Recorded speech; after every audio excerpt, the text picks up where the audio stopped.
So you have this idea of the 100-year startup that you like to organize your thinking around. Can you tell me a little bit about that? Well, yeah, it's pretty straightforward. It's got two parts. We want to be around for 100 years, so we want to make something that's durable. We don't want to think about exit. We want to have something that's our life's work that we just work on, something that's bigger than we are. And the second part is that we want to be a startup. So we don't just want to be a 100-year-old company. We still want to be a startup in 100 years. We still want to be innovative and making products that people love. You have done some research about what sort of companies manage to last 100 years, what makes them special. What have you found out? So there's about 3,000 companies that are more than 100 years old right now. Most of them are in Japan, like I think 80% or something. And most of them are small businesses, you know, they're family-owned, they're restaurants, or they're things like that. So most 100-year companies aren't actually companies that you necessarily want to work at, which is why we kind of added the startup portion. So we want to take the best of this kind of a Japanese idea of longevity, of building to last, of making something durable, and the Silicon Valley idea of the perpetual startup. But the thing that they all have in common is that there is this strong emphasis on culture. The company is about something much bigger than just the current quarter.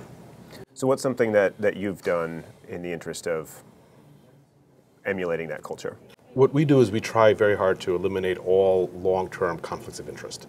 So we give up all sorts of short-term opportunities that might set up longer-term conflict of interests. For example, with the revenue model. So we don't show ads, we reject all indirect revenue. We're not a data mining company. We don't look at your stuff. We're not trying to make money from your information or from your data.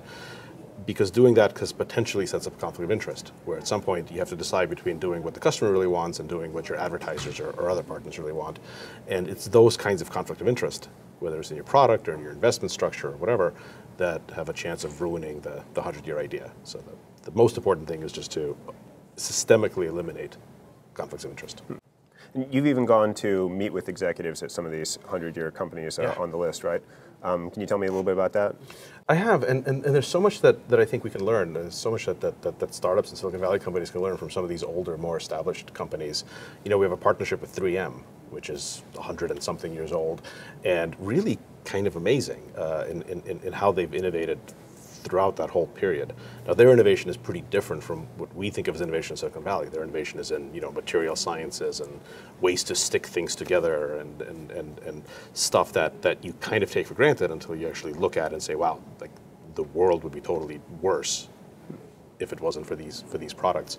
I've talked to people at 3M. I've talked to people at a lot of Japanese companies. One of our partners is called Uchida Yoko.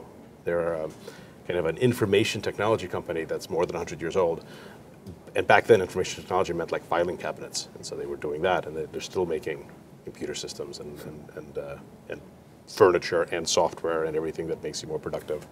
And there's lots of, I think, very valuable lessons from that. What do you think, what does Evernote look like in 100 years? You know, it's hard to know what the products look like because it's hard to know what people look like in 100 years. Like I, for one, hope to be like a head attached to a spider robot body with lasers or something 100 years from now. Maybe with a spider robot, maybe a levitating robot, whatever works. Yeah, levitating spider. Yes, right, exactly. So hard to know what the products look like, but I think it's easier to tell what the brand stands for. And so the central idea is the Evernote brand. We want Evernote to be the world's most important company for people who care about their minds, for people who self-identify and who aspire to be productive, to be, you know, smarter than average. We really learned this lesson from a few great companies, but the primary one was actually Nike. Like Nike has currently the world's most important brand for people who care about their bodies, for people who aspire and self-identify as being athletic. We kind of want to be the Nike of the mind. We want to be that top brand for people who care about being productive, who care about being smart.